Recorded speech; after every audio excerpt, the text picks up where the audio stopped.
Quantity Radio.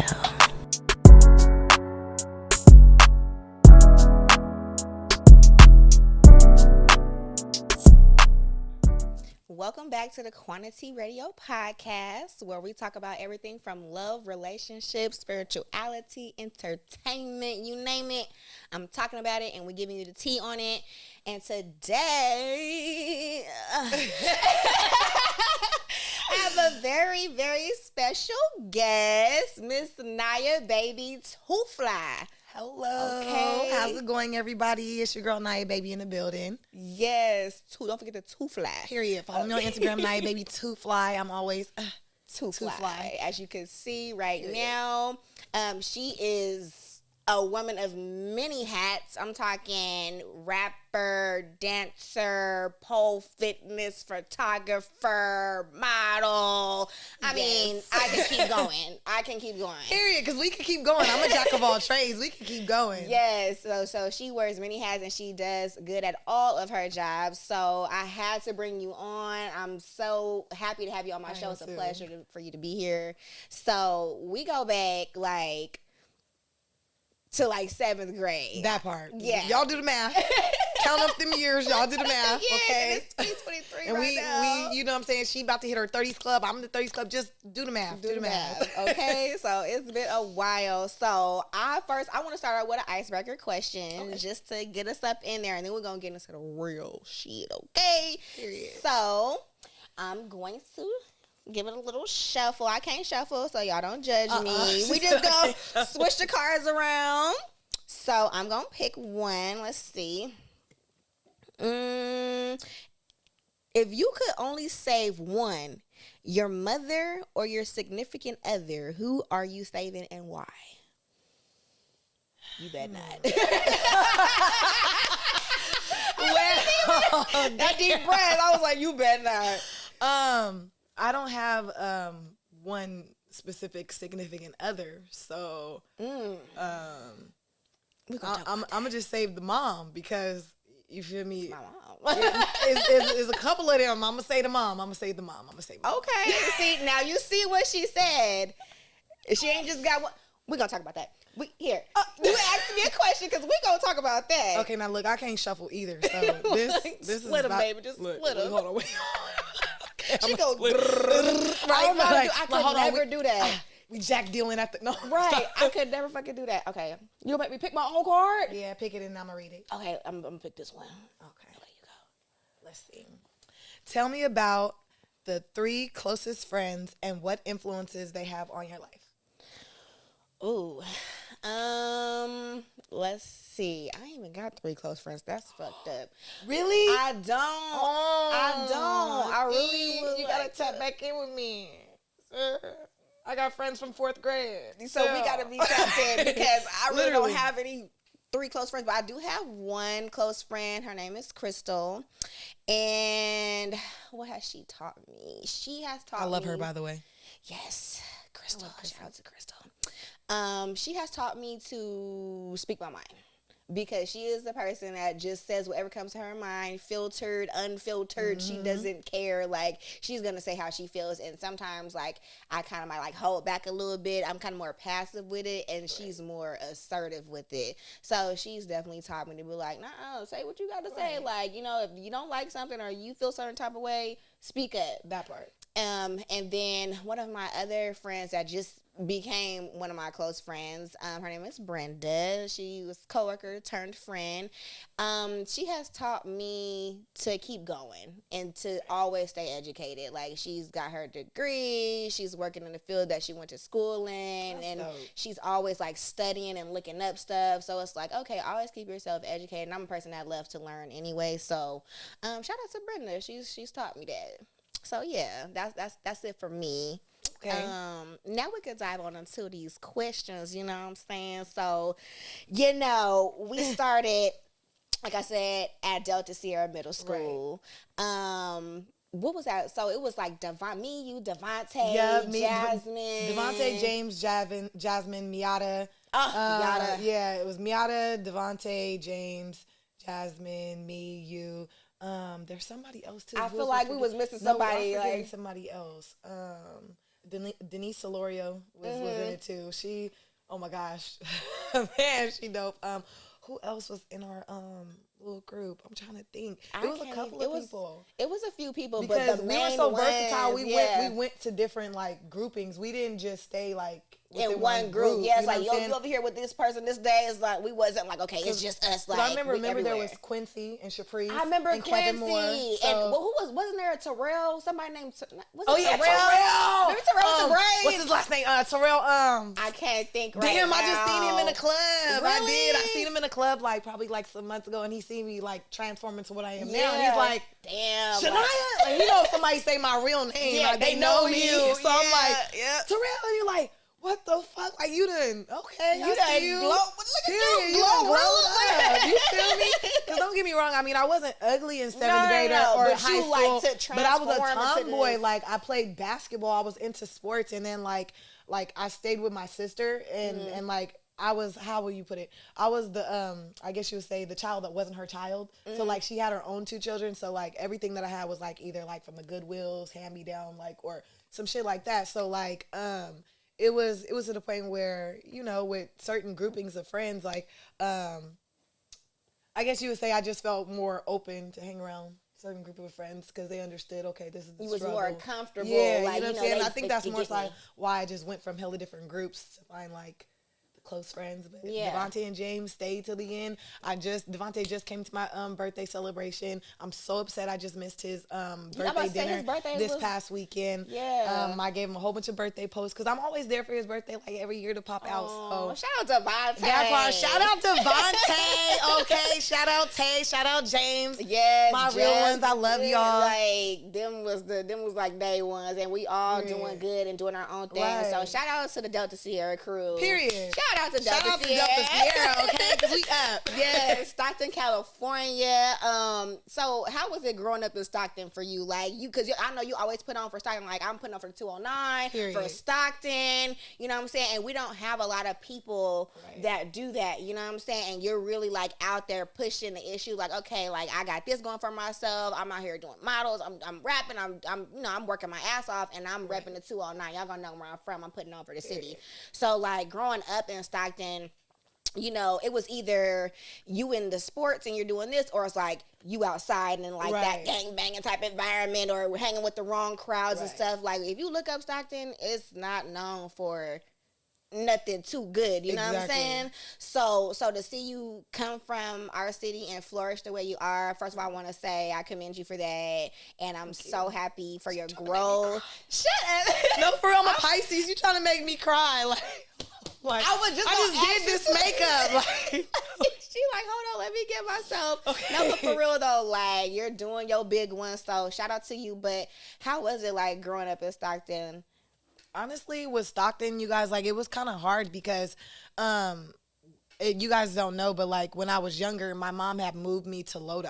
So I was hella whitewashed. That's why I'm hella proper. Like, I can go from being outside, the hood terminology, or I could talk business with these white motherfuckers, talk that real, you feel me, executive shit. So it's like, I didn't know that was a good thing when I was younger because, of course, they'd be like, oh, you whitewashed. Right, they make fun of the way you talk. You know what I'm saying? You sound hella proper. I couldn't dance. So y'all think that, oh, I'm dance master now.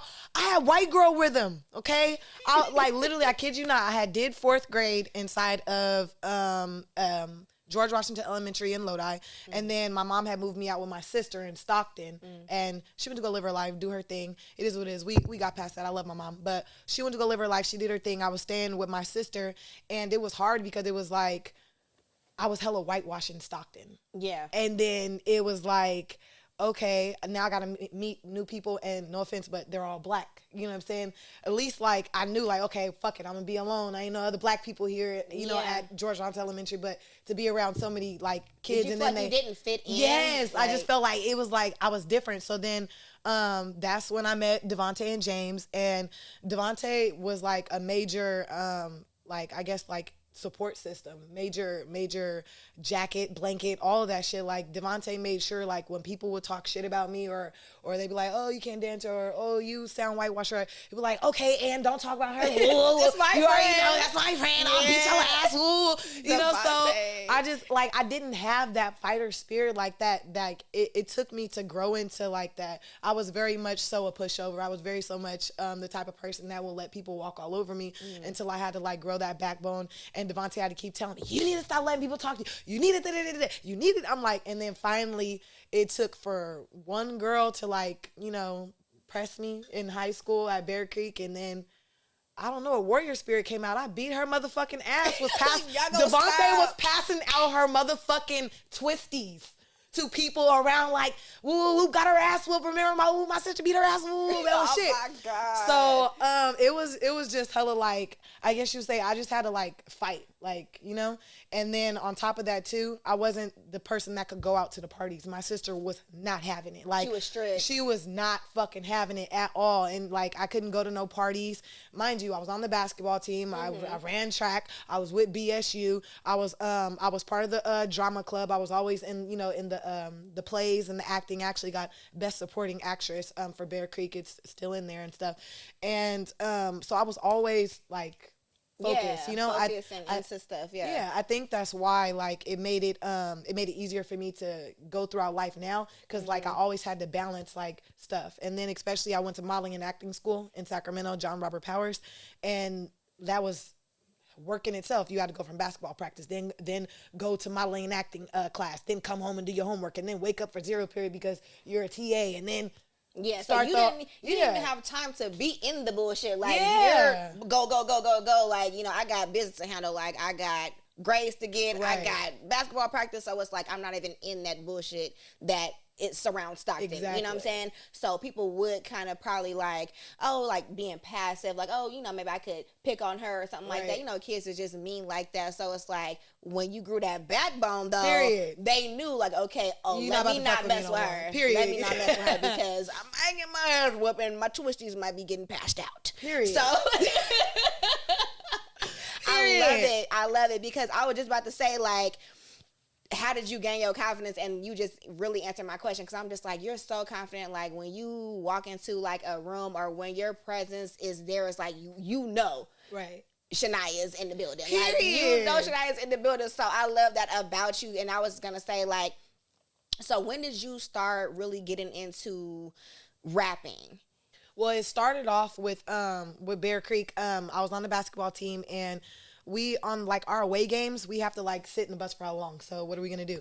We make beats on this shit, you know what I'm saying? And then it was me, Mia, Kim, and Lachey Lucky, and we would just we had our little group called Scissors, you feel me? And it was me and Mia would just be in the back, we'd just be rapping.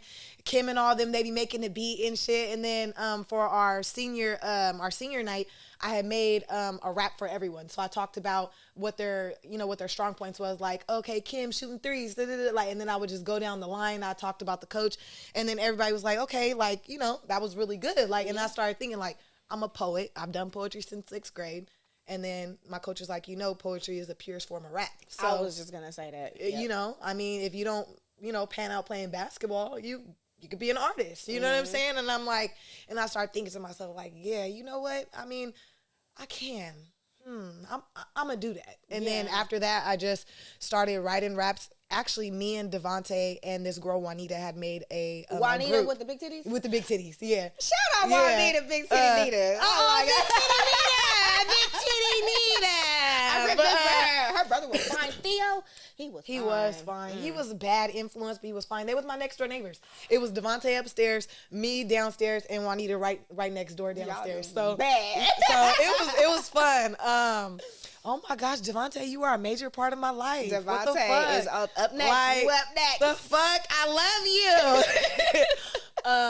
But yeah, so after that point, I was just kept writing more songs, writing music, and then I had wrote my first rap when I was in college. And I think like even then, I wasn't taking it serious until I had got my heart broke. When I got my heart broke by a guy that I was with for like 3.5 years, like that's when it like opened my doors to like, okay, I'm about to do emotions me. came I'm about out. to do my music. I'm about to do my modeling. Because when I got with him, like, everybody seemed like it wasn't Nye, it wasn't Shania, it wasn't me. They were like, okay, you're not yourself. You're not trying to do your music. You're not trying to model. You're just. But why was that? Were you just so wrapped up into the relationship, or was it he was influencing you not to do that, or how was that? Why weren't you yourself? He was abusive, like, spiritually, mentally, verbally, and the physically was like to the point where it wasn't like he was open-handedly just stalking me, but it was to the point where you choking me up, you hemming me up by shit and get ripped off me, nails getting broke, I'm bleeding, you slamming doors on me, throwing me into shit. You know what I'm saying? Shit like that. So it was kind of like I was depressed. I was like, I didn't really know how to like get into it, because every single time I would, it was like he would like basically be like, oh, you just want to be a hoe, or you want to go be around these famous people, or you know, he would tell people when I would go do music videos, because that's how it started. I was doing music videos for Stage, Priceless, all these people. You probably fucking them, and you that was insecurity. Yeah, I ain't never fucked Priceless. I ain't never fucked Stage. Stage actually eat my ass, but I didn't let him do it. But so it's like I never fucked. You know what I'm saying? So it was like I felt like I was closed off, and I had to like just be in this bubble, and I kind of was like isolated. Yeah, right? you know, I was isolated even from my family. My family was like, you're not the same with him. My mom at the time when I was staying with her, because I had just graduated high school and I was in college, she ended up putting a restraining order out on me and getting me kicked out the house because she didn't like the guy I was with.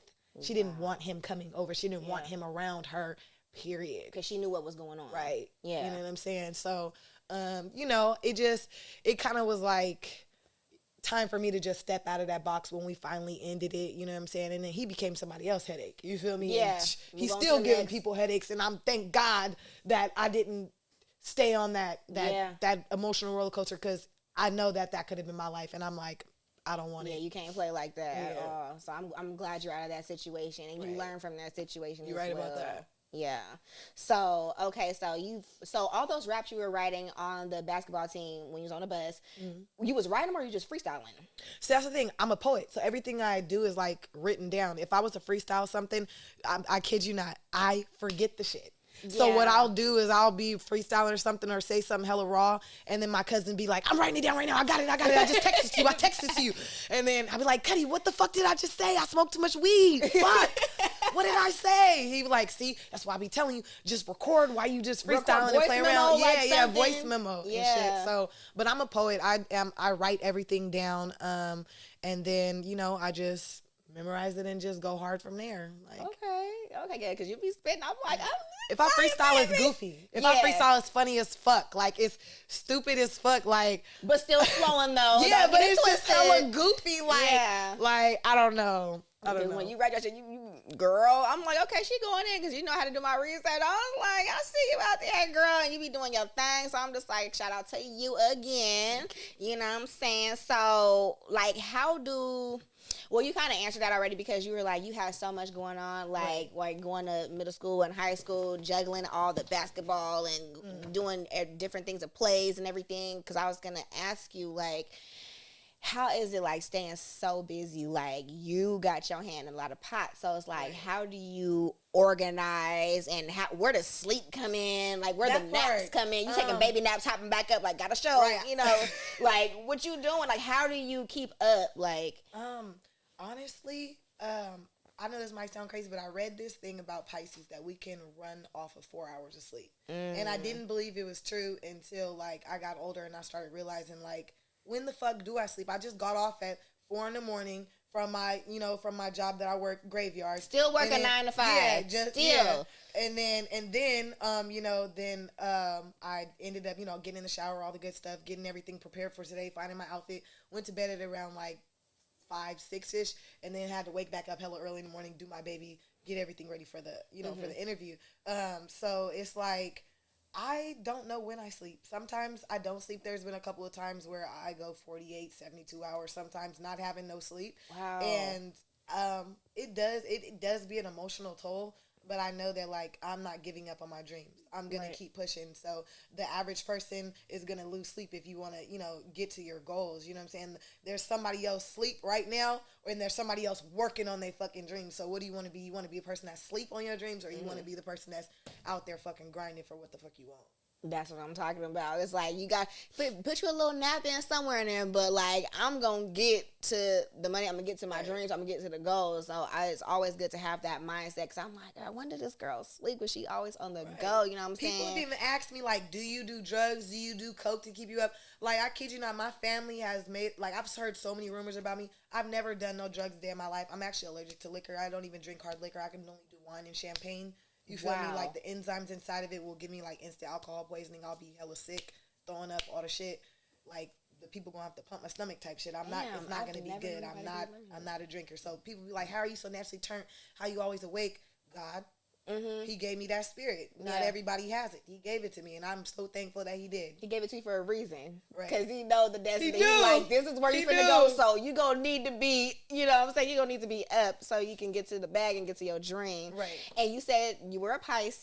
Yes, Team Pisces. Team Pisces. Y'all already know what it is. Shout out to Pisces. You all said a fellow water sign. I'm a Cancer, so we got the Pisces here. We be getting done dirty. Yeah, we at the bottom of the love triangle. We wear our heart on our sleeve. Like, why? Because we the most loving people. Like, to be the water signs, emotional in our feelings. We love hard, and we wet.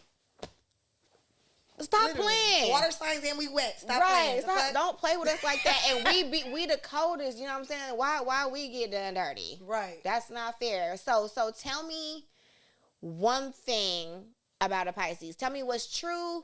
And what's the rumor? Because, you know, every sign's like, oh, Pisces are this, Pisces are that, or what is true and what's not true. So tell me one fact and one fiction. Well, what's true, they be like, they're crazy. They are. They all crazy in their own way. Like, every Pisces that I've met, they got their own type of crazy, whether it's, you know, crazy in love, crazy over their kids, crazy about sports, crazy. They just engulf themselves in whatever they if it's something that they love. Yeah, you know what I'm saying? They're very... Now, even if they don't, let them not like you. They gonna make it their mission. Like, you're going down. Like, and I don't know why, but it's like that. Like, we're very competitive. Like, so it's like, I don't know. And we love really hard. Like, they're very emotional. Yes, we are crybabies. All that is true. Aww. We're crybabies like a motherfucker. I'll cry in a minute. I'll cry and then sock you in the face. Don't lie. When I get mad and you see the tears, just know I'm serious as fuck. You really hurt my feelings. Yeah. Like, and if my feelings get hurt, somebody gonna hear my mouth. Somebody hearing my motherfucking mouth. I don't care. She like, you gonna hear me. Period. You know, fuck them and hurt my feelings. We don't play about about that. I gotta call and vent about it. Yeah. Like, bitch, why is you screaming? Because I'm passionate about this shit. I'm mad. But I didn't do it to you. I know, bitch. I love you. I know, but you gonna hear it. Right. I gotta talk to somebody. Right. I gotta get it out. And then let me see. One thing that's not true about Pisces. I think how they be like, oh, they're sneaky or whatever. No, because we're very blunt and straightforward. I just think that once we tell people what it is, they either like think like, oh, she's too sweet to be like that, or she would like, if I tell you, nigga, do you want to be replaced? Do you want the next nigga to be fucking me? You better do your job right before I replacement. And then niggas is like, oh, she playing around. Woo, she just mad that I'm dead ass serious. Hello? Yeah, this nigga done fucked up. In front of him, too. Hello? This nigga done fucked up. But when he plays his card right, he good. But, yeah, I think the sneaky part, because I feel like they do all that shit blatantly, like, openly. Hold on, wait a minute, because I used to date a Pisces, though. Okay, so this might just be the Pisces dudes. He was sneaky. He the last day of February. His ass was sneaky. Like, I don't know. Like, he be like, oh, I'm going out here. We didn't live in the same city. So he was on some other shit and trying to make it seem like he wasn't on some other shit. Then he got caught up because my ass is an investigator, detective, CIA, FBI agent. Period. And you're going to get caught. You know what I'm saying? But he was a little bit sneaky. So, yeah. But you not. So that's what matters. Maybe it's the men, y'all. Maybe it's the men. It's the men. Because I'm not going to lie. I don't know. You dated a Pisces? I mean, I got a little Pisces boo right now. You feel me? Oh. And I mean, how do I put it? It's not that it's sneaky. They just do shit to where it's like you're not fully telling the truth. So it's like, I didn't lie about it. If they bring it up. Yeah, you know what I'm saying? Like, you know, or just like shit like, well, say if, like, because, you know, niggas these days think they peas and shit, you know what I'm saying? Oh, well, I was just hitting the bitch up to get money out of her or whatever. Why don't the conversation say anything about some motherfucking money then? You what the fuck? And shit. See, like, y'all talking too much. Y'all talking too much. Just say what it is. You feel me? You got to be specific with these niggas because they know how to go around the question. Yeah. You didn't specifically You're like, well, you that. said I could have hoes. Nigga, I said you can get that bag. Did she drop off the motherfucking bag? No. So, the fuck? She take No, so I Don't will play say, the Pisces dudes, they find loopholes. There we go. We'll say that. They find loopholes. Some loophole ass niggas. They got good dick though. Damn. That's good ass dick. Yeah. She's like, well, was it good? It was good. Okay, it was good. Shout out Pisces. Serious. Shout out to Pisces with a big dick. Oh. I cannot. Okay, so let's talk about your confidence level because you say, okay, back in grade school, you know, you was a little shy, a little whitewashed. So how did you come about having that confidence to just come up in the room and own that room like, I'm here, this is what I'm doing, and y'all gonna feel it? Like, my presence is here.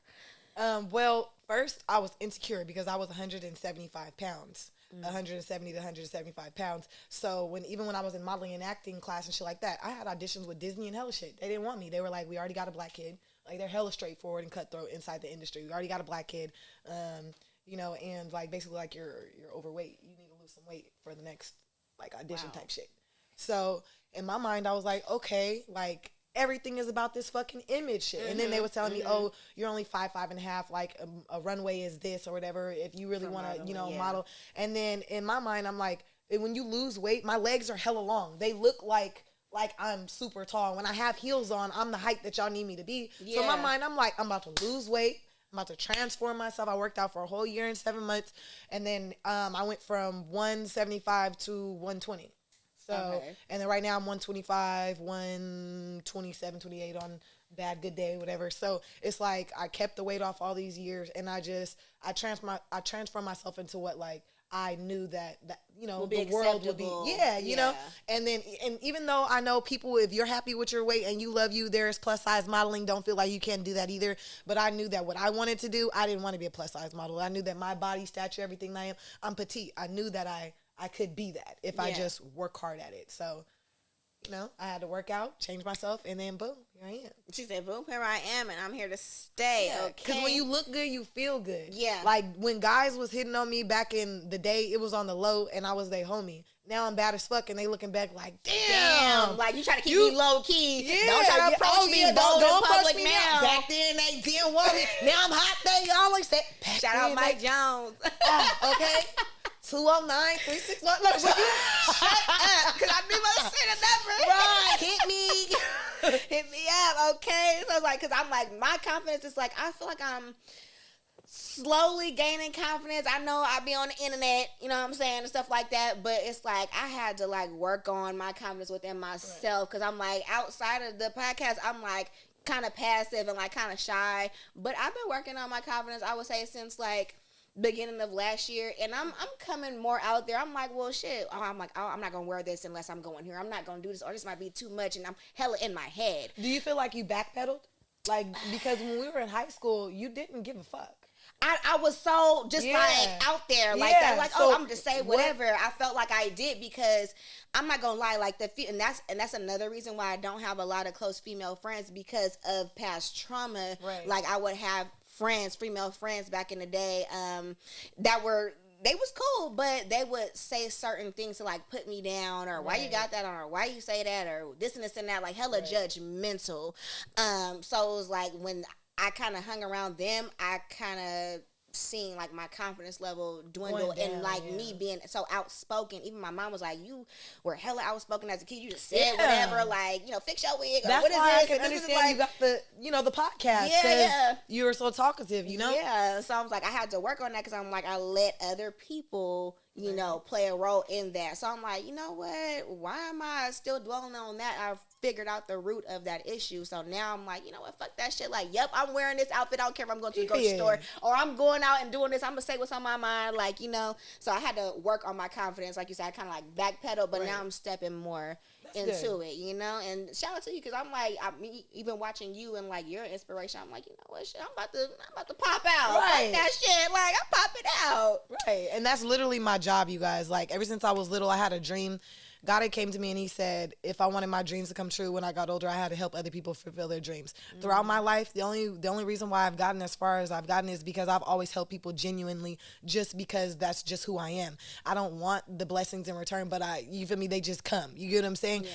When I like, you know, so I have a friend, her name is D. She was underneath this contract or whatever, you know, make a long story short. And I just felt like they wasn't doing what they need to do for her. And it's no discredit to her, you know, her company and the contract, but at the end of the day, you gotta put action behind your words. If you say, okay, I'm under contract, I'm your manager, okay, why her hair gotta be done, her outfit's gotta be everything gotta be laid out. You need to be able to book her shows. You need to be able to be putting her in front of A&R executive for Empire and shit like that. You know what I'm saying? You gotta do stuff. You know what I'm saying?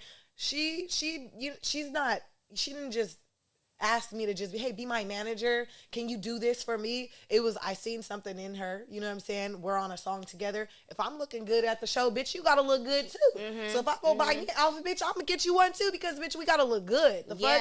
And that's what her management company should have been doing. And that's just the type of person I am, for example, you know? Yeah, it's like you genuinely care, so that's what you're gonna do. Like, I'm gonna step in and see where I can assist you at. You know what I mean? And that's a good character trait to have as well. How did you come about being on Zeus Network? Ooh, we're gonna talk about Zeus. Give us the tea on Zeus Network. Shout out Zeus Network. Shout out Natalie. Shout out my sis. Shout out Lemmy. Hold on, I gotta give a shout out my nigga Gak. Ooh, that's my friend. Shout out DJ Sky. You already know what the fuck it is. Shout out the executive producer Shane. And yeah, shout out all the EPs, all the executive producers. So with that, it was a couple of years back. Natalie had came out to the Bay Area to the San Francisco club, and she from SAC, right? Or she be in SAC? She be in SAC. Okay. She was. I believe she was born in Concord, and then she was living in EPA before too. So. Oh, okay. Yeah. But so then basically she had came out there. It was me, my girl Kiki, an ex-friend of mine. I forgot her name. That's why ex-friend of mine that was with us too. So me, Kiki, ex-friend, and of course, who ends up in Natalie's VIP section? You. Me, okay. And who else is she saying, like, you girls need to stay together. You guys need to stay rocking with each other. Keep popping out. Keep doing, you know, events and stuff like that. She was just like, I'm gonna actually be bringing baddies to the Bay, right? So it was. She didn't say it was called Baddies West or anything. She said, I'm gonna be bringing baddies to the Bay. She was just like, and she was basically telling me that, you know, you need to audition for these other networks and stuff, because, you know, they be pulling people off other shows. She told me the real the One More Chance show was gonna be casting, and that would be a good look. And then when I think about it, she took Rolly and she took Slim off of that show. So in my mind, I'm like, that would have been like, you know, a good look or whatever. So then she was telling me, like, you know, when we bring it out here and stuff, you know, she didn't tell me the demographics on how, like, they would have auditions, and she just said that she was going to bring it out here. So in my mind, I'm like, okay, well, when you bring it out here, like, I'm trying to be on the show. You feel me? So then what was it, like a year and something had went by, and they were doing Baddie South, and I'm like, okay, when she gonna bring it out here to the West? You feel me? So then I believe it was I don't know, somebody was telling me something, and like they seen something on her story or something, and I hit her up and I was like, sis, are you finally about to bring, you know, baddies to the Bay or whatever? And then she was just like, yeah, I'm about to bring baddies, you know, it's gonna be called Baddies West. I'm gonna bring it out there. Auditions are gonna be such and such. I'm gonna post it, be on the lookout, you know, for the post or whatever. Mind you,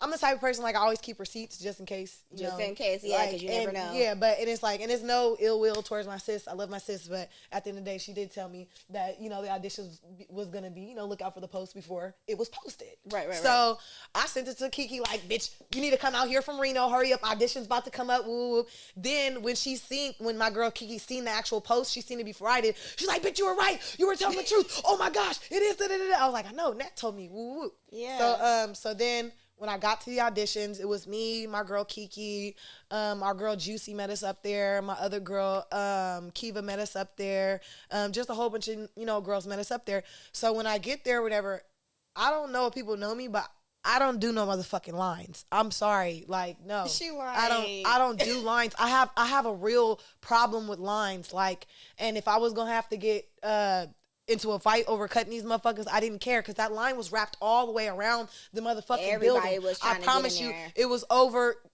1,000 motherfucking bitches out there. I'm not and I got there late because I had to drive from Stockton. So how did you cut the line? I walked to the front. I seen the EPs that know me. They looked at me. I looked at them. I got in the front, got checked and searched. Right when I walked through the doors, Shane grabbed me like, come with me. I came with him. I'm like, where we going? He like, I'm taking you to the VIP section. I'm like, oh. This is how I'm supposed to get treated around this is how it's supposed to be, motherfucker. because I thought I was about to get into a fight, get jumped, whatever in this line. But, okay, Yeah, I get to sit straight pretty. to the front, yeah. Where we going to VIP? We about to go with cast and crew? Oh. Let's go. Hello. So he took me back there, whatever. I got back there, Heaven Marina back there. I'm like, oh, what's up, sis? Heaven Marina back there, Razor back there, Stunner Girl back there, Rolly, all the little people or whatever, all the cast and shit or whatever. Then once they like start filming the actual auditions, there was one time where they had all like the contestants, they were trying to find a room for them. So they had brought them to this side room before they put us in the VIP room. And that's when all the girls from Stockton and the Bay seen me sitting over there in VIP. And bitches was They hot. was mad. They was They like, was why mad. the fuck? They Like, was first of all, mad. she ain't even got hella ass. She ain't even whoa. Like, it's just, like, it was like, damn, well, at the end of the day, like, I'm a badass bitch. Like, I don't gotta have none of that shit. My name, energy, my energy, personality like, is... it moves. You know what I'm saying? Yeah. So, and then plus my outfit was giving. I had the little pink little leather shit with the little With the body little out. tie, With the little, I seen so you. Yeah. I was like, okay.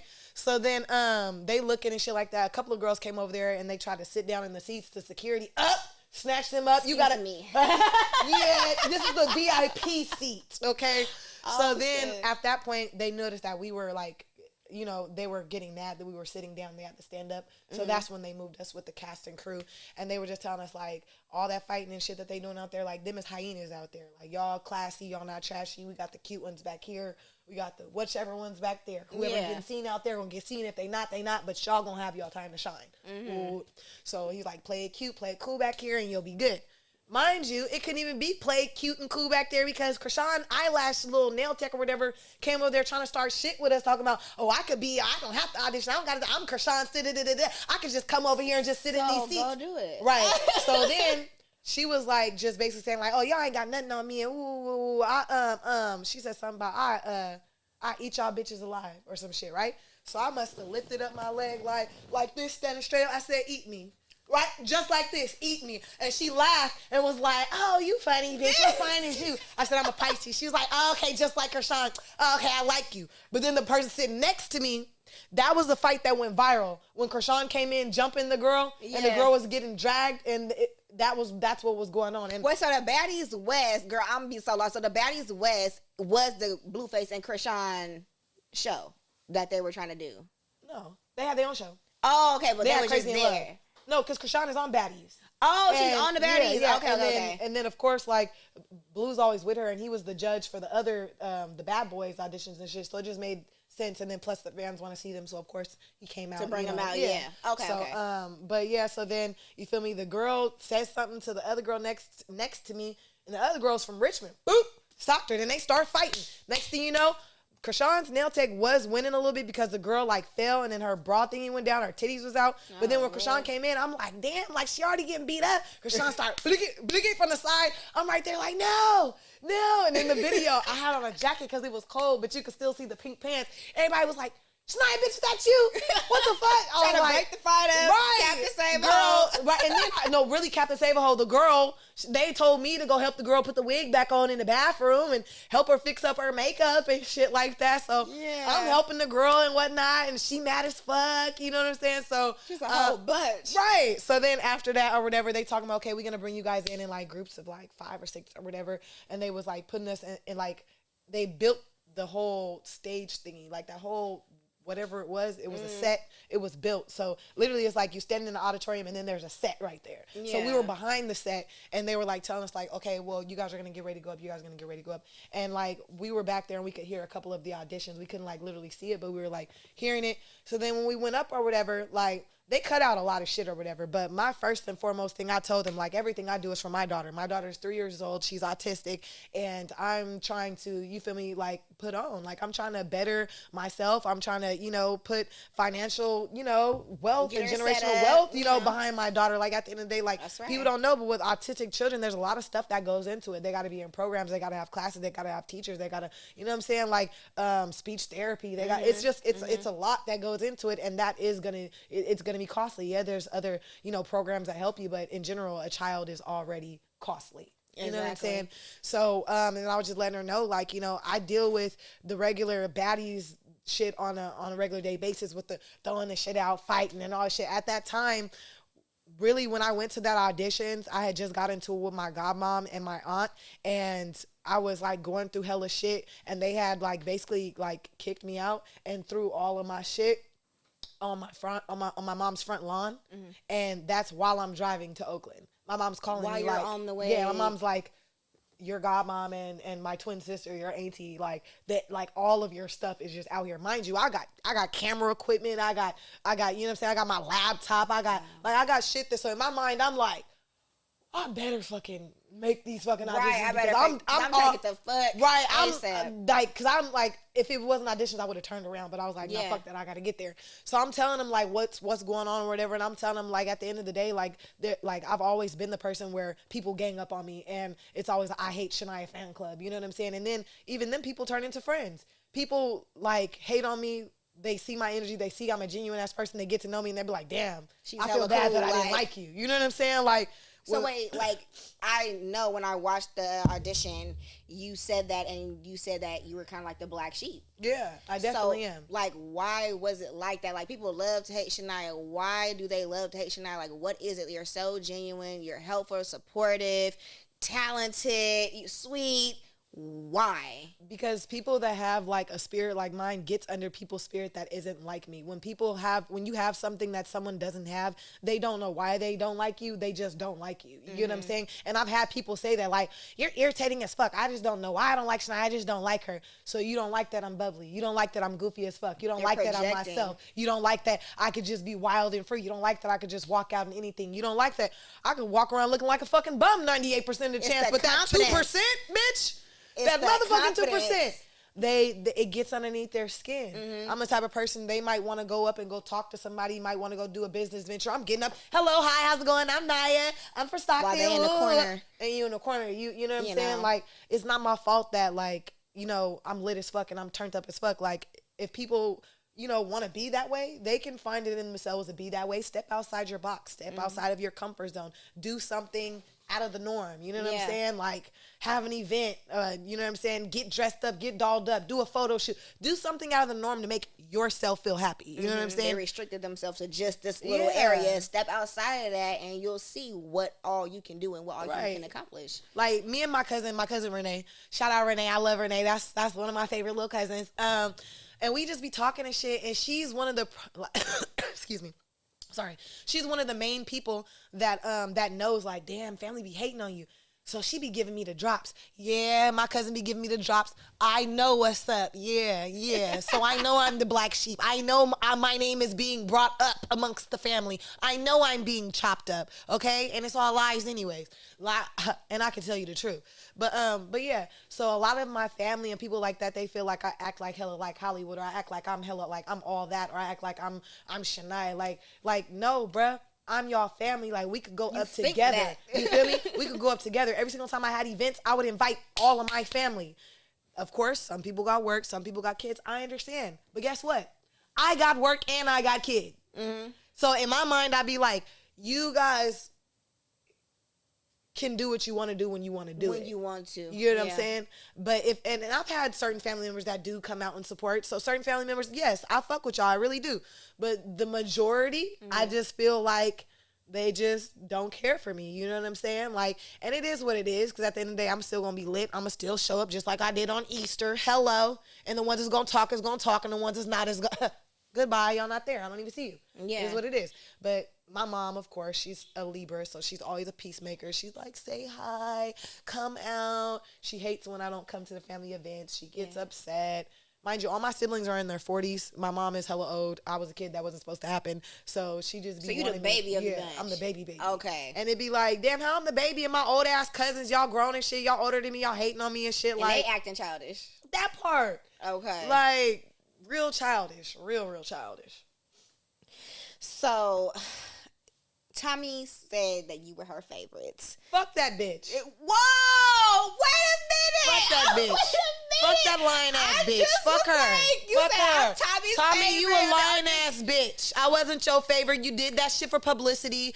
You did that shit for clout. You did that shit because we was fucking with each other in the hallway taking pictures and you was fucking with my energy. But you didn't take the time enough to actually get to know me, because if you would have got to know me, you would have known that everything I do is from the motherfucking heart, nigga. And I don't get down with that fake ass shit. I What don't. did she? Okay, rewind. Bruh. Press pause. Yeah. Then play. Okay, what the fuck did Tommy do? Because I thought it was good. Mind It's not. y'all, I haven't even discussed this. Tommy, you said that I would have posted your paragraph that you wrote me after you blocked me because I'm a clout chasing ass bitch. Not clout chasing. Question got asked, and now I'm about to answer it. So, with that being said, if you're my friend, right? If you get into a fight and bitches is jumping you, stunning people is jumping her, okay? You get into a fight, right? I'm there in the midst of it, but we all pepper sprayed. Bitches can't see, hella shit going on, you know what I'm saying? At the end of the day, there's people in the Bay that ride for Stunner. They do. It is what it is. Yeah. And my friends, they fuck with Stunner. So my girl Avoya and her gay partner or whatever, they had her wig. And they had Stunner and girl? Yeah, they had Tommy's wig. Oh, the okay. pink wig that she had wore that y'all gonna see on the next episode for this Sunday coming up or whatever. She had this pink wig on or whatever. And me, if you're my friend, and I know that people is trying to make videos holding up their wig like, yeah, Tommy, we got your wig, bitch. Ooh, synthetic ass shit, woo, talking shit. Of course, I'm gonna try to get the wig back from them And for put a stop you. to it, yeah. So though there's no videos, because that video went viral of them holding Tommy's wig, and I mean, I wouldn't want to be disrespected like that. And I feel like, I know it's the internet, but people do got feelings and emotions. You know what I'm saying? So if it was me, I'd be mad as fuck if somebody had my wig and I'm walking around looking like how I'm looking and bitches is online and it's going viral. You going viral off my wig. Like, that's hella bootsy. So in my mind, I was trying to get, she was like snatched up naked. She was fighting with titties out, no wig on. I tried to get her bralette back for her. I ended up getting it back, got all the little pieces for her, all the shit.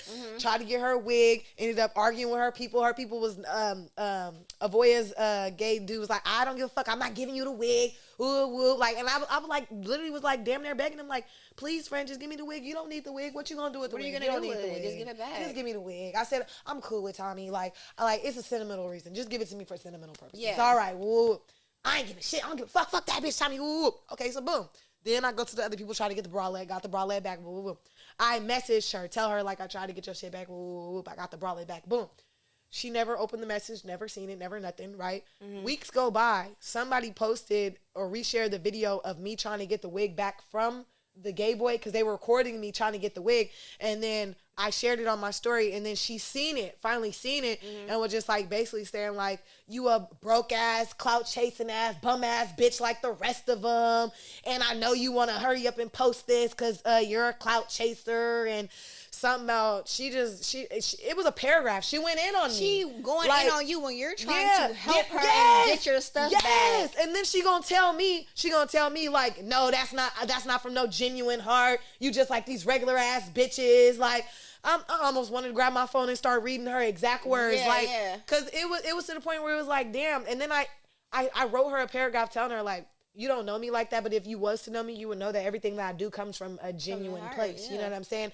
And then me and her both got the same designer. That very weekend, she was about to have a photo shoot with my designer, and he told me to come out there and be his assistant because he knew I was cool with her. But then when I said, no, fuck that bitch. Oh, yeah, I want to come all right because I'm going to fire on that bitch when I see her. He was like, oh, you can't come because that's going to mess up the business. I don't want to like mess up, you know, because what he got going on. Yeah.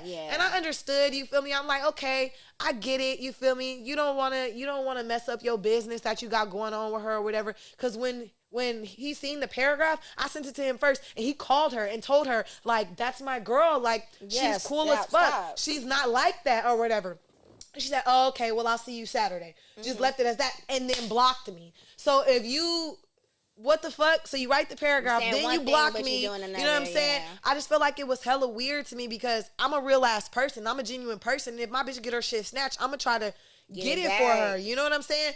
So then after that, I was like, okay, well then fuck you then, bitch, it's up. I tried to tell you. I had the people reach out to you. You still talking about I'm some broke ass, fake ass, whatever. Whoop, whoop. Okay, well then it is what it is, bitch. When I see you, it's up. So, yeah, bitch, slid to LA real quick in my new little Jeep Liberty.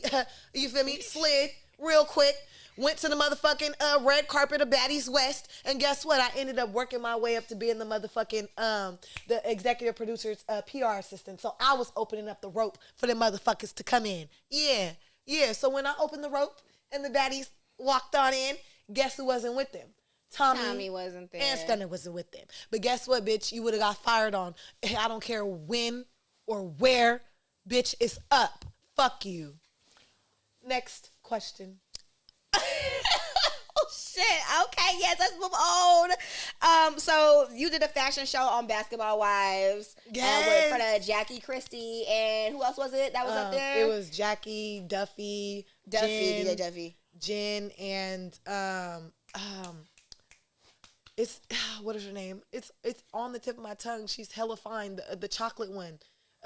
Not Malaysia. No, it's not Malaysia. Who? No, it's not. Brandy was there. No, it wasn't Brandy. I'm about to say Brandy Malaysia. No, it's not. It's not her. What is her name? It is. Isn't her name? The chocolate one that used to be a fighter. You talking about that girl? Kind of thick. Either way, it was the cast. It was the cast of Basketball Wives LA. And what's so crazy? Natalie was there too. Natalie was there at the show too. She was there too. There was a lot of celebrities and people inside the building for the model experience and for LA Fashion Week and the red carpet and shit. It was pretty dope. When I actually got there, I didn't know that I was gonna have the opportunity to be on Basketball Wives LA. I didn't know that. When I got there, I seen the cast and crew, and the minute first thing I do, I'm over there. Hi, Jackie. My name is. Hi, I'm such and such. Oh, she's like, oh, let's get a picture. I'm like, oh, come on, let's get a picture. Ooh, Yeah. we got our picture. And somebody else, and she did a video on her phone. I asked her for the video. She never sent it to me. But Jackie, when I see you again, I want that video. So we did a little video, and then she was like, oh, you're going to walk? I'm like, yeah. And then they were basically saying, like, oh, we're filming for Basketball Wives LA today. I'm like, oh, okay. So they're going to be getting the fashion show. The thing is that everybody's not going to be seen, and you can't get everybody. And there's so many designers. They only covered my designer. So it was like, when they covered my designer, they sent like a video release for him, and they were saying like they want to use you guys' segment for the show. So mind you, there's so many designers that come to LA Fashion Week, and there's so many other and shout out Riser Footwear. She was the one that gave me the opportunity to walk for her and to be in that segment. If I wouldn't have been in her segment, I wouldn't have been on the show. And I honestly wasn't her model. I had walked for both my designers, and I seen her designs and her shoes, because she makes shoes and stuff too, and they're so raw. And I'm like, can I model for you? And she's like, oh, sure. Like, you're beautiful, boy, come model. So, and then it just unraveled then. So, shout out Basketball Wives LA. You didn't shout even out know VH1. you was going to be on there. That you just part came in, I didn't, See, it's about being in the right place at the right time. Period, So it was really cool, There's a lot of people that came out there, and they actually knew that they were going to be filming for Basketball Wives LA. I guess they had like some connections or something, and they were actually trying to get seen, and they didn't. So I just am thankful for the opportunity that, that I've been on Zeus Network, that I've been on VH1, that, that I've been on BET, you know what I'm saying? Because a lot of people within their young years of life, because we're not that old, we're in our 30s, their young years of life, they have not been able to see or do the things that I've done. And I am thankful because I put myself out there so I can, be a part of these things. Yes, you've been doing a lot of things. So definitely you've been blessed to be in those opportunities, in those positions, for sure.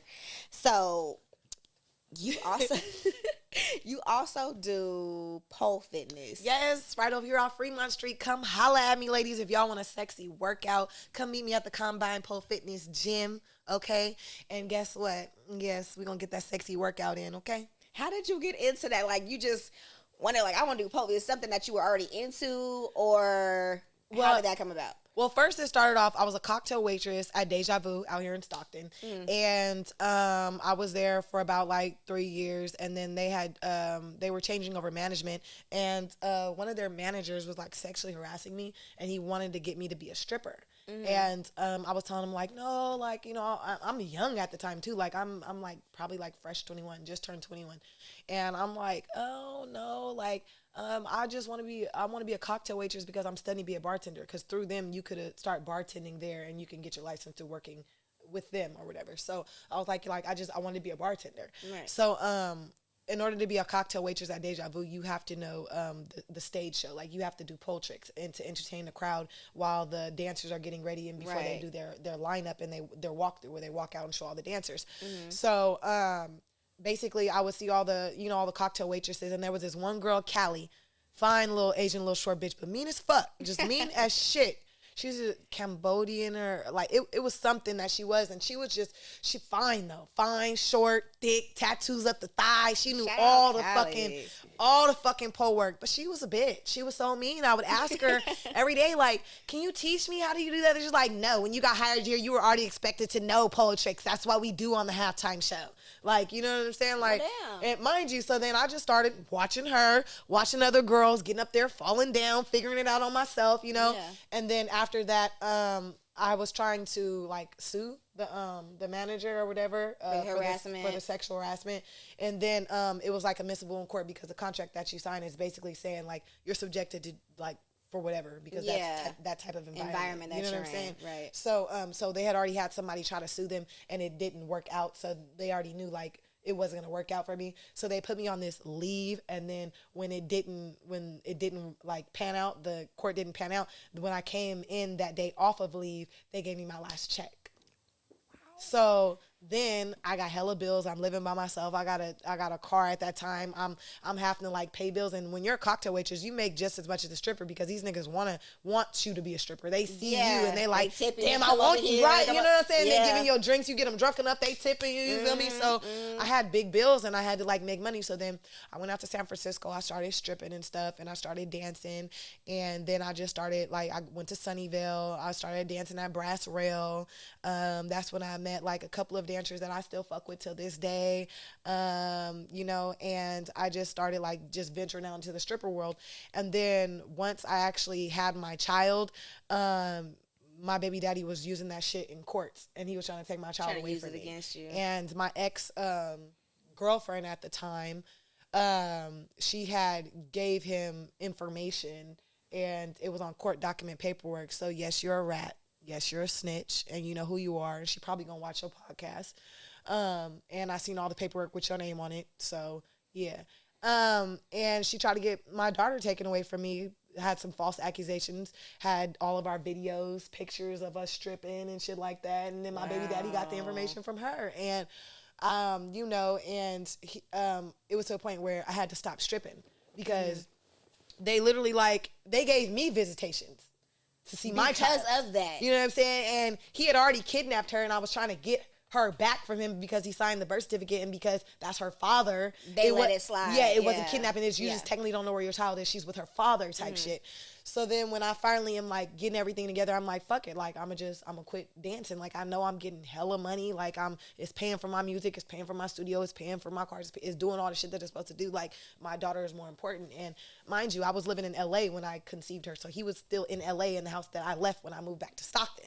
So it's like I had to travel back and forth to LA, you know what I'm saying, every weekend, like to see my daughter. And then finally I was like, I'm gonna just quit. If I just quit and I get a regular 9-to-5 job and I just start like basically in the eyes of the judges, in the eyes of like these white people, no offense y'all, like it was frowned upon, the shit that I was doing. They said they couldn't hold it against me, but they were saying if you was really looking for your daughter, why were you here in Vegas dancing here? Why was you here dancing here? It's my why job. Was you here dancing here? I know. And it's like job. The mediator, the lady was so biased. She was a white snooty lady, and she just basically was on his side. He was playing that fucking single father role, that single father role. Like, yeah, she doesn't, mind you, I've been looking for the baby. And when I'm not looking for her, what the fuck am I supposed to do? I still got to make money. I still got to work. So then after that, when I just, I retired from it, got my job and shit like that, that's when I was like, but I still got to do pole. Like, that's how my body stays right. That's how, you feel me, I stay fit. And that's how I get my mind right. Like, when I'm just dancing on the pole and freely just being myself, just dancing in general, I'm like, I can get out of like a depression state. I can get out of being sad, being mad, anything. Like, I can just, because you get in that zone. Like, you're not thinking about all that stuff that weighs you down. This one girl had seen that I was teaching pole fitness at the warehouse where I do my stripper after hours parties out south, and she was just like, they're looking for instructors. It's a real legit gym. You'll be able to have your own gym and you can teach your classes and da da da da.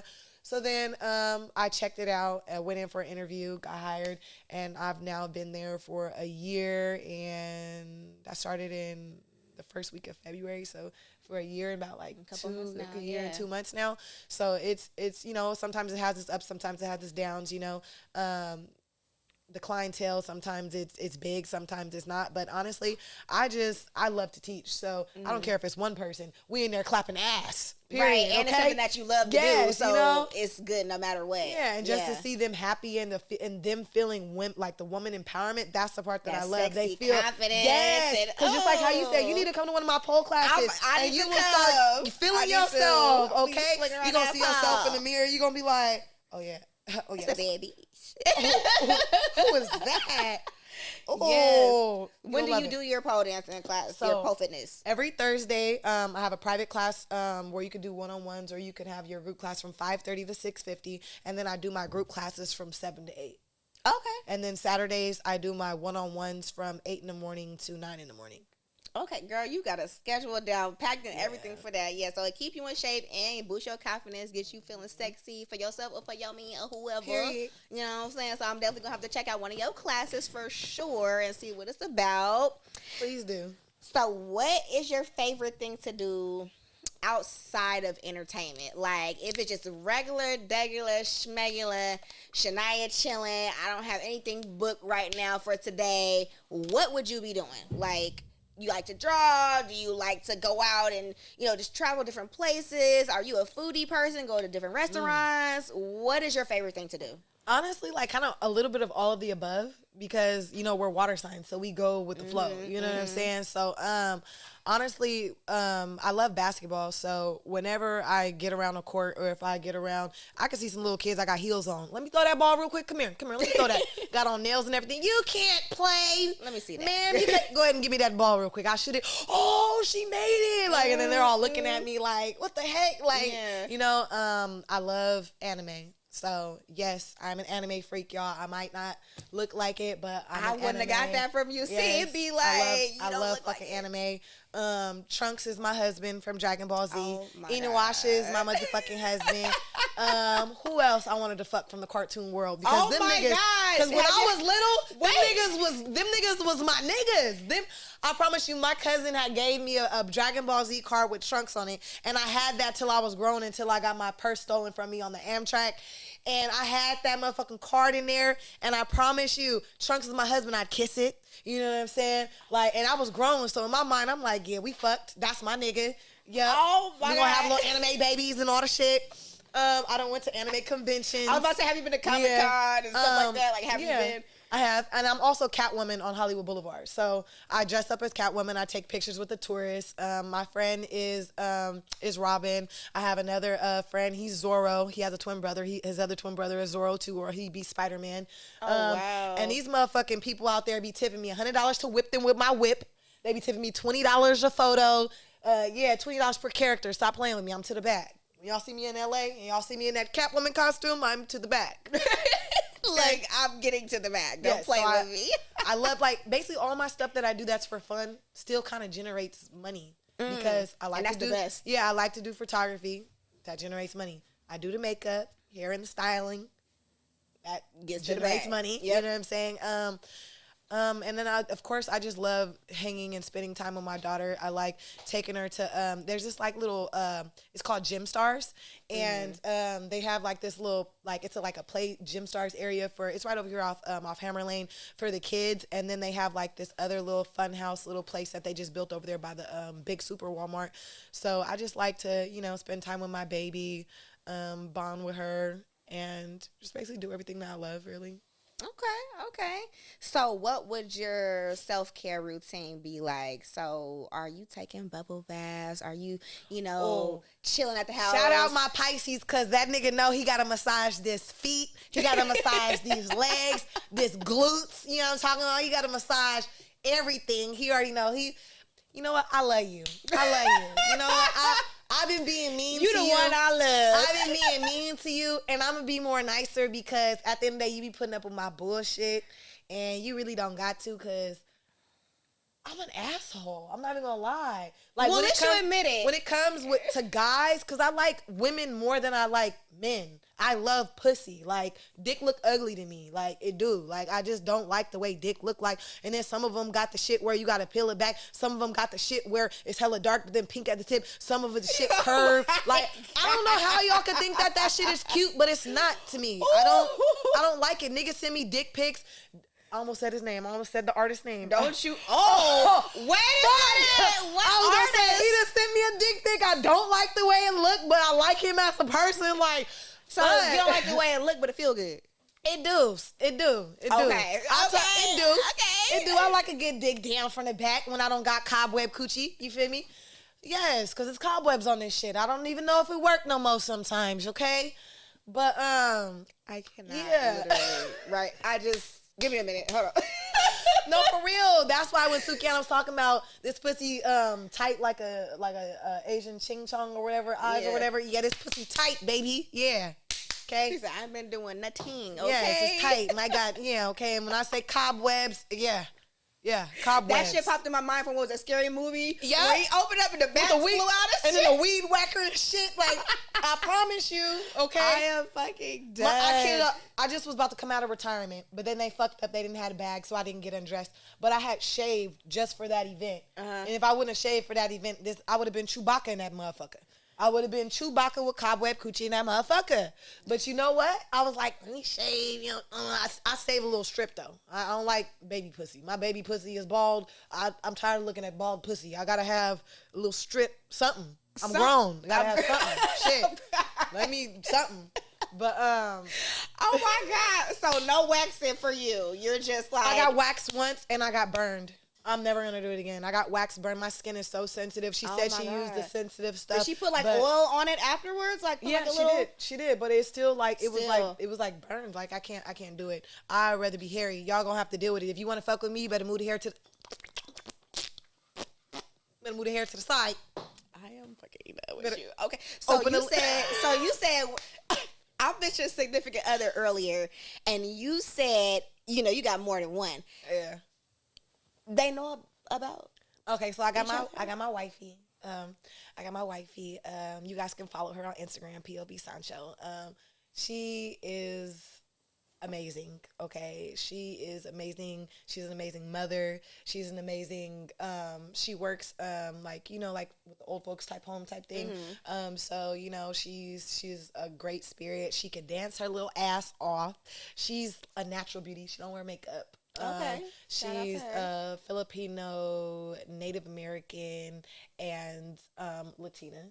So she has that exotic ass look, long hair, and she's little. She's like little small petite. Yeah, like I just pick her up and be having her in the air and shit. Like she's no for real. Even at parties, people be looking when they see me and her on the dance floor. They know I'm eating pussy through clothes. That's what they know going on. I'm riding her. I'm dancing on her. I'm picking her little ass up. I'm just doing whatever. I'm daddy. So. Shout out my wifey. I love her. She's always supporting me and promoting me. And then I got my Pisces. We're not gonna name him, but he knows. He knows. We gonna call you Pisces. We know who he is.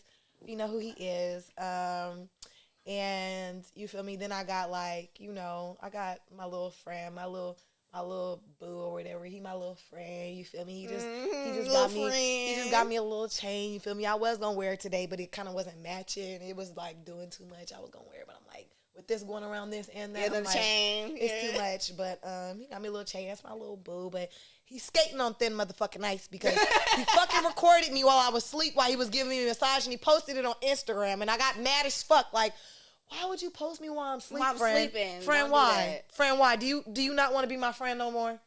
Delete it. Delete it, friend. Check in with me first before you do shit like that. Yes. And then I got my girlfriend. Wait. Wifey, you got a girlfriend too. So I already told you I got a girlfriend. So don't be mad when you see this, but I got my girlfriend. And like, she not really my girlfriend, but she my girlfriend, but she not.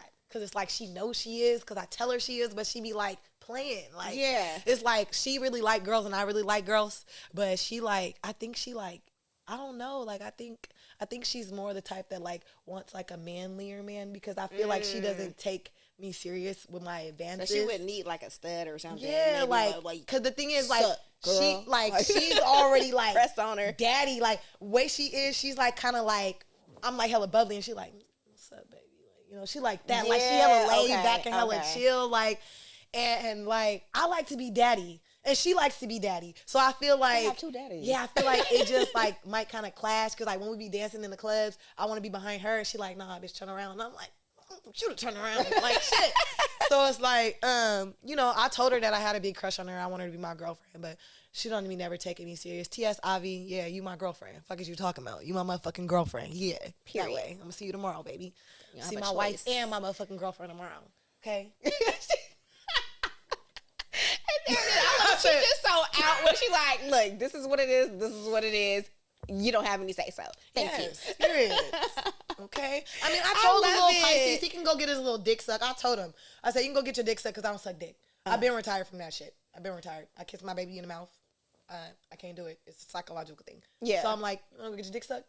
Go have a bitch suck your dick. I'm not doing it. As long as you tell me. The minute you don't tell me, I look to your phone, I see the shit, you're getting replaced. Because you're being sneaky. Period. Don't be already sneaky. gave you the green light. I said you could do it. Yeah. So if I'm telling you could go do the shit. Like, hey, baby, I'm gonna go get something handled real quick. Go ahead. All right, thank you for that. Nut on her face, too. Oh, my God. Who's your favorite celebrity that you've met so far and why? Oh, my favorite celebrity that I've met. Michael Blackson.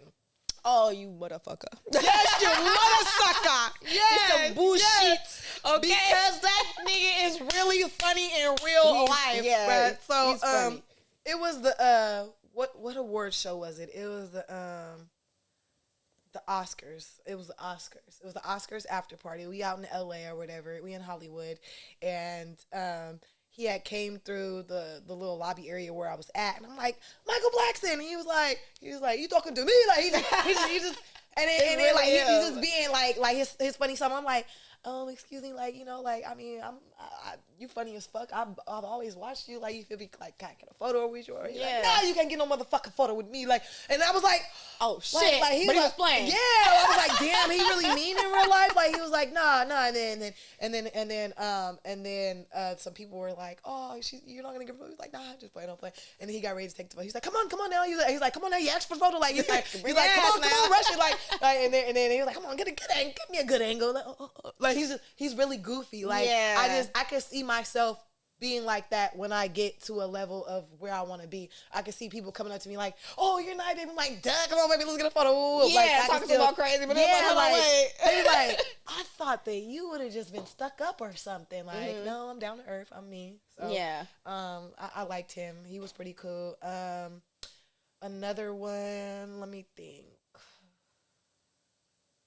There's a lot of them. There's a lot of them. Little Kim. Oh, shout out Lil Kim. Shout out Lil Kim. Legend. Shout out Lil Kim. Shout out the legend. Yes. When I met the motherfucking Queen Bee, the real Queen Bee. The real Queen Bee. The blueprint. Oh, not the pink print. The blueprint. The real blueprint. The blueprint where the pink print came from. Okay? Yeah. Lord. When I met the Queen, you feel me? She kept thinking that I was Tiana Taylor. Because Tiana had a blonde wig. I had a blonde wig. Tiana had a black hat on. I had a black hat on. Tiana had on black and leather, and I had on black and leather. And we both, like, our outfits was, like, hella similar. So then when I was walking through VIP, she kept grabbing me like, Tiana. I'm like, Queen Miss Kim, it's so nice to meet you. I'm honored, but I'm not Tiana. And it's like, oh, you not my bad. Ooh. So that was the first time she pulled me aside or whatever. Then that's when Tiana entered up through the VIP. And then when I seen her, I said, Tiana, we might as well get a picture. And then I was like, because we got similar outfits on, and Kim keep calling me you, so we might as well get a photo together. And then she was like, okay, no doubt, we got a photo. Boom. And then everybody was telling me, like, this when we was leaving the club. This was the BT after party or whatever. We leaving the little club or whatever. And they asked me, like, Kim was asking me when I walked out basically, like, these are the doors to the entrance of the club. We walking out. I'm going to the left. There's, like, a limo thing right here. And Kim is standing right there. And as I'm walking to leave, she grabbed me again. Tiana, where are you going? We supposed to be going to DJ after party.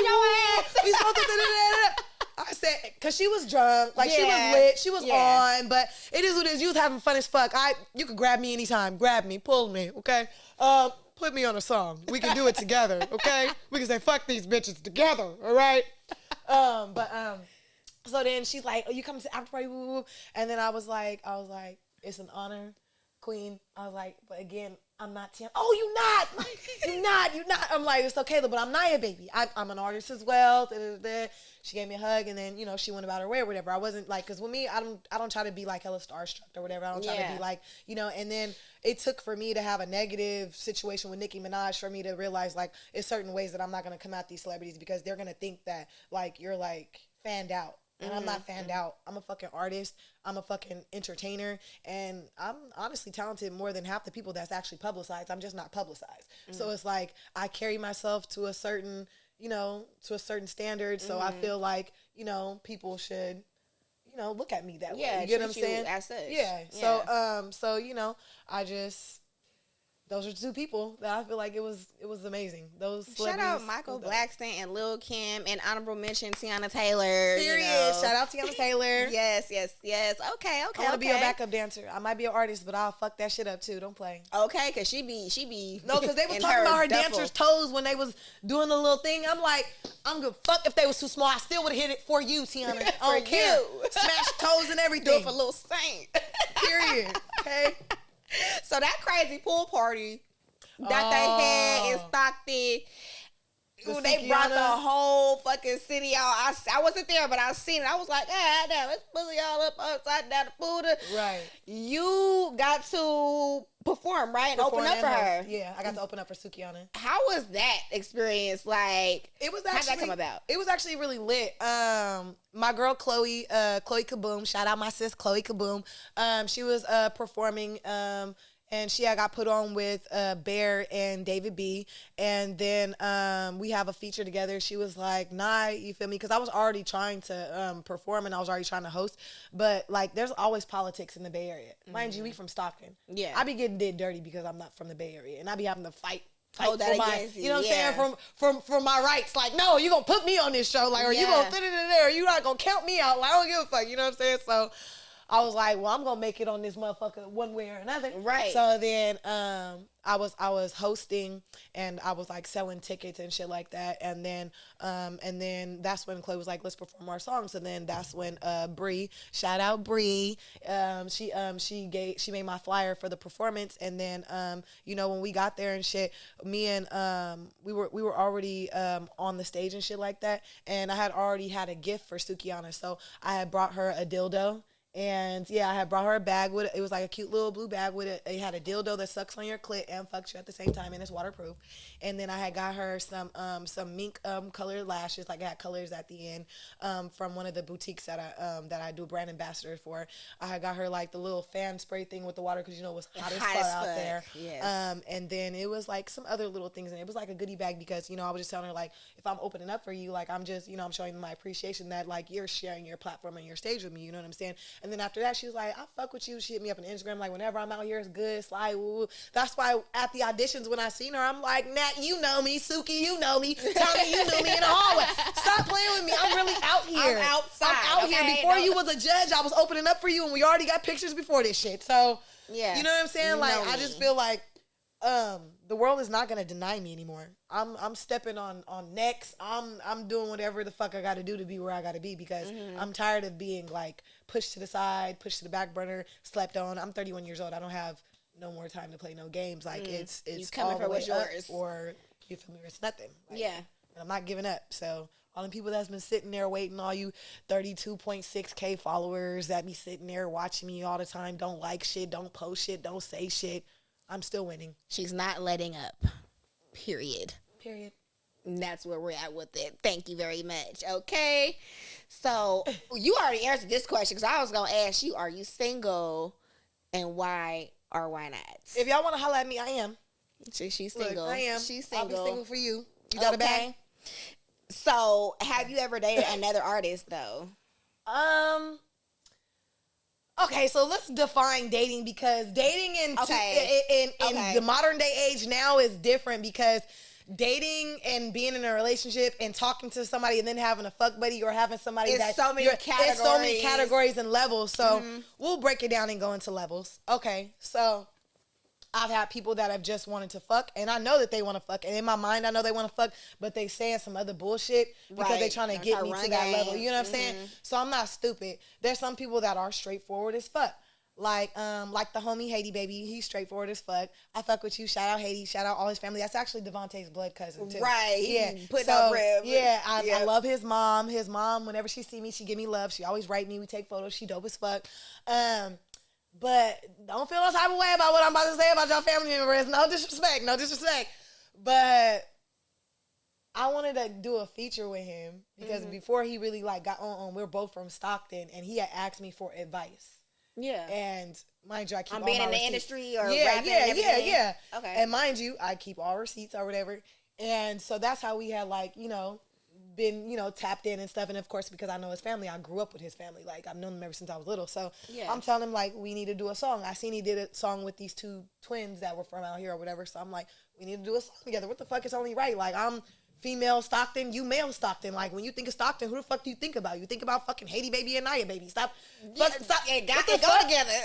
Like, come on now. So Haiti came to a couple of my stripper parties. He slid through. Shout out motherfucking Haiti. You already know I always slap your music. Shout out Haiti. And he had hit me up one day or whatever, and he was saying that he needed my help or something, or he needed me or something to like FaceTime him or something. And I know when like you FaceTime somebody, like that's so you can make sure you can see what they doing. You can't record them, or you can't do a photo, or you know what I'm saying? Yeah. So, and he like, oh, so you feel me? Like, what's up with you and your bitch? Like, I'm trying to get a threesome. Like, flat out told me, like, I'm trying to get a threesome. What's up?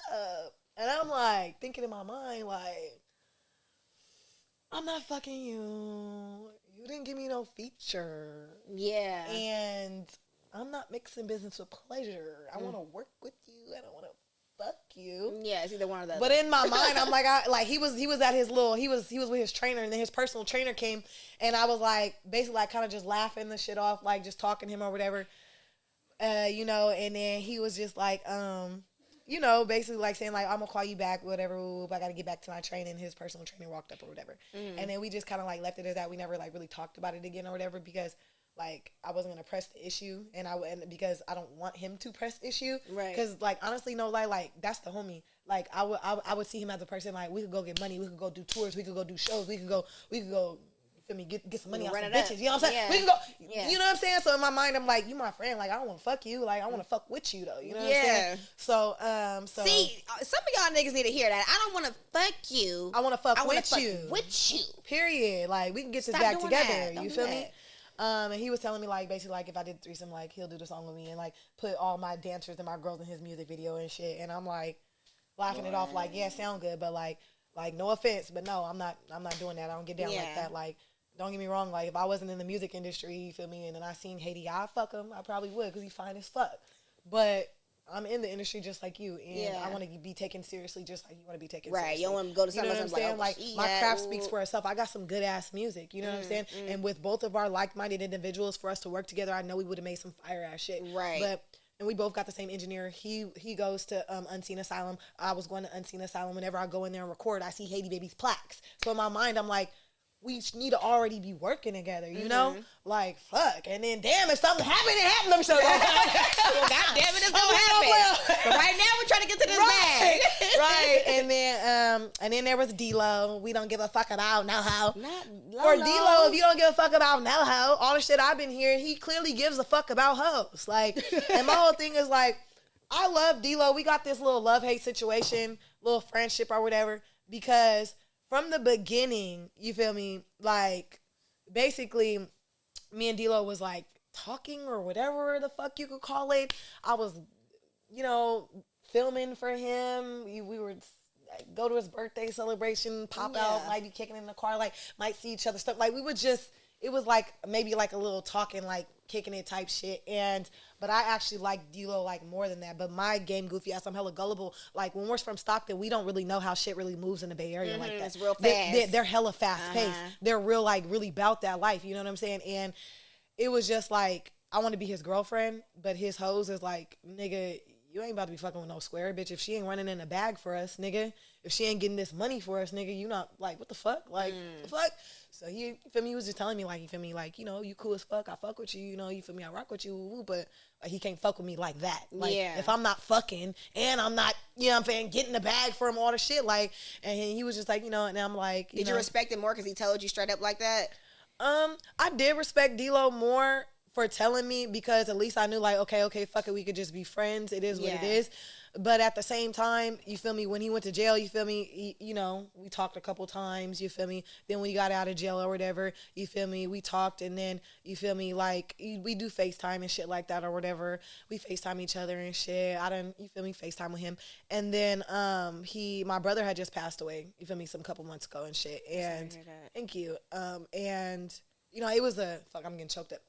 It was a really hard time in my life, and like, okay, hold on. Take your time. I got real bad anxiety too. You guys don't know, but I have anxiety.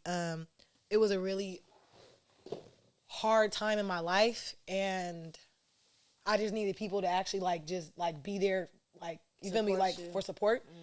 So when D-Lo like slid out to Stockton, pulled up on me, like, you comforted me, like, you feel me, like, it was like, it like meant something, you know what I'm saying? So I damn near was ready to get it up the place then. I almost, you feel me, not in the car, but I'm like, you can have fuck it then. I'm like, fuck it, it's been hella years. We've been, you feel me, on and off talking friends, not friends, booze, whatever the fuck you want to call it. Locked So in regardless. So I'm like, we kissing and shit. I'm like, nigga, we like, okay, like, well, what's up? He like, well, you've been playing. You've always been playing type shit. I'm like, okay, well, I'm not playing no more. So, like, what's up? Like, when are we going to go on a date?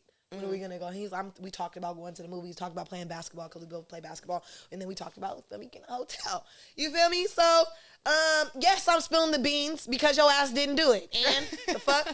So, because I know he going to be mad. He going to call me weird. He going to say, that bitch hella weird. He going to say, you're weird as fuck. Okay, because I'm telling my truth. Oh, well. Tell your truth. That's the key word. You got a whole show about to come out on the NYX or in whatever network about a dating show, and you want multiple girls. So at the end of the day, you've been dating. What I'm saying doesn't matter right now. That shit don't matter. That, you feel me? So, but yeah, and then I seen that he was fucking with a couple of Bay Area artists, and then me and this other, you feel me, artist, you feel me, we was talking on the phone, you feel me, and she was telling me about it, like, did he get you too? Like, what's going on? I'm like, nah, he ain't got me. My name Bennett, and I ain't in it. All we did was kiss. All I seen, you feel me? I seen some shit. I ain't do no shit. So it ain't me. You feel me? So there was that situation. Then when I moved to LA. What's the Shrimmer boy name? Ray Shrimmer? What's his name? Yeah, Ray Shrimmer. The light skinned one. Wait, not Slim no, Jimmy. Isn't it Ray? No, it's who? What is it? Oh, Sway Lee. There we go. Sway Lee. Shrimmer boy, little Shrimmer boy. I'm fresh in the little LA scenes or whatever. And the Shrimmer boy, what he does is he targets young upcoming people that are inspired to do something, stuff like that. He targets these young girls. Yeah, I'm putting your ass out there. He targets these young people and these girls and stuff. And he like tells them like, oh, let's hang out, let's do this, whatever. Woo, woo. Mind you, I had a girl, my sis Lexi in LA. he was talking to her and talking to me at the same time.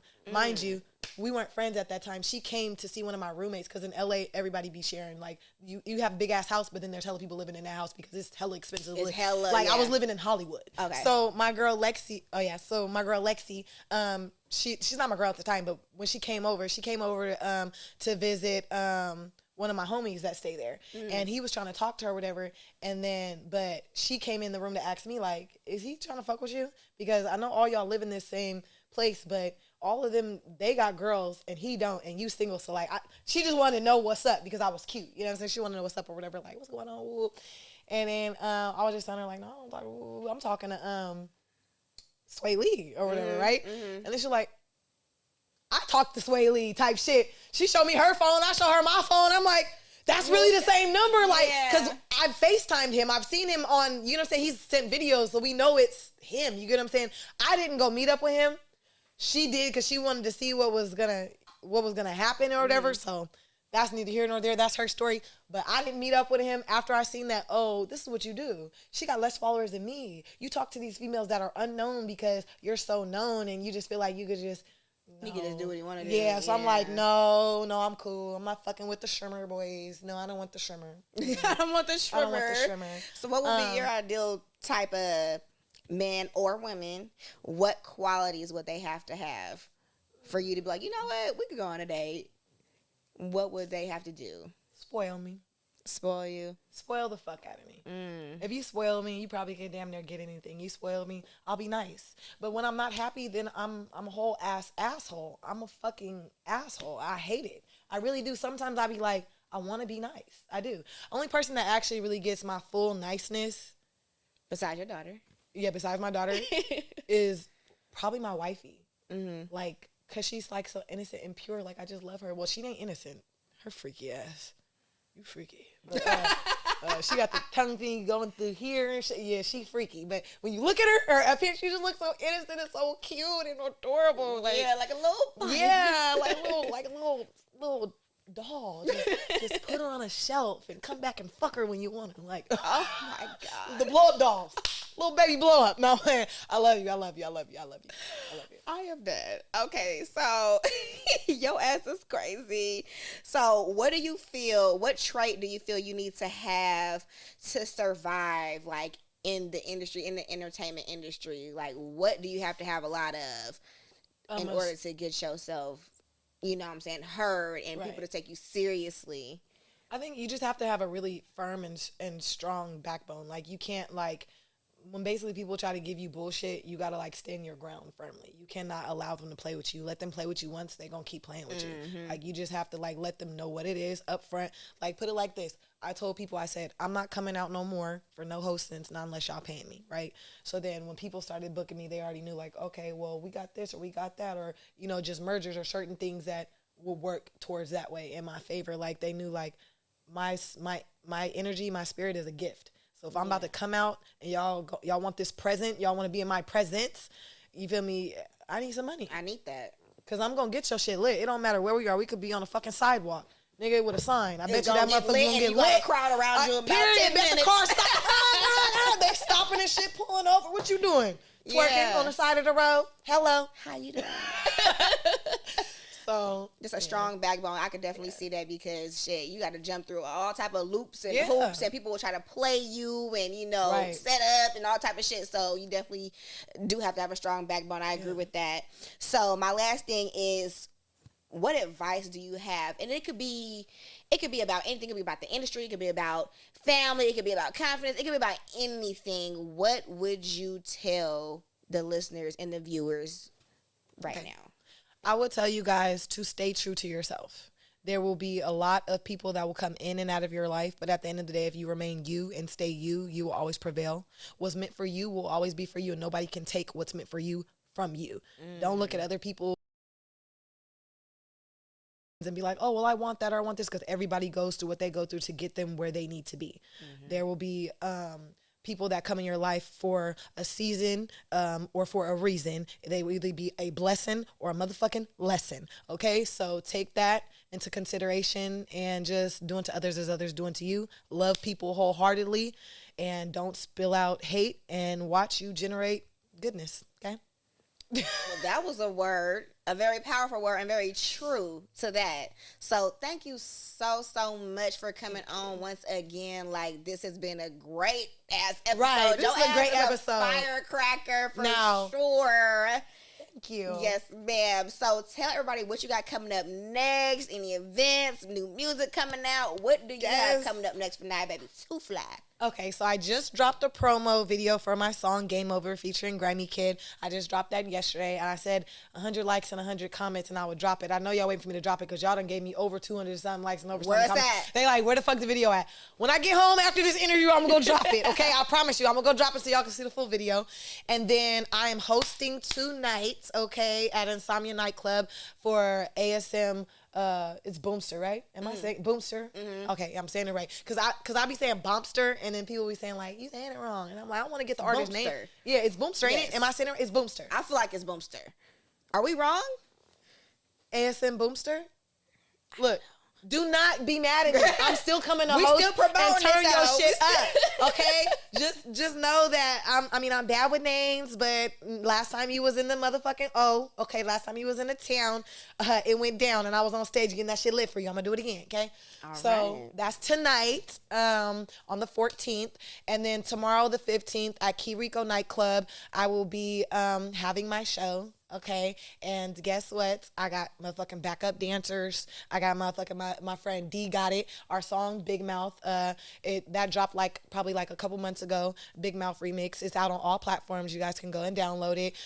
Send me all the twerk videos to it because we talking our shit. We got a big motherfucking mouth in that shit. And guess what? The A&R for Empire will be in the building tomorrow. Let me turn around and get motherfucking signed. Let me turn around and get motherfucking signed, okay? Y'all will see me in Stockton still, but I'm going to be moving mean, okay? Thank you. Period. All right. You heard it here. She got all this good shit coming up. Make sure you follow her. Tell them your Instagram name. Okay. Make sure you guys follow me at NiyyaBby, NiyyaBby to Fly. Follow my photography page at NiyyaBaby_photography. Then follow my business page, One Stop Shop. But with everything double at the end. So One Stop Shop, just double every letter at the end. One Stop Shop. Shit. I'm trying to think. Do I have another page that you need to follow? Because you is a one-stop shop. Right. Definitely is. Book me if you guys want photography, hair, makeup, and styling. Book me if you want the pole fitness. Book me if you want me to come host, promote, or turn your club up, perform. And I also do massage therapy. So if y'all bodies is feeling a type of way, I got the oil in the car and it's heated. I can heat up the oil, got the towels. And if you guys want the premium package, I massage you in lingerie. Oh, wow. Yeah. Well, there you go. There you go. Whatever you need, she's providing it. She is a one-stop shop and a woman of many Not hats. everything. I don't do prostitution. Not that. Besides the prostitution, she got you with everything else. Everything else, I got you. Okay. Yes. Don't forget to like and subscribe to this episode, to this video, to this channel. Share it with your mama, your auntie, your brother, and your uncle at the cookout. Okay? All right. That's been a good episode of Quantity Radio, and we will see you next time. Thank you for tuning in. Over and out.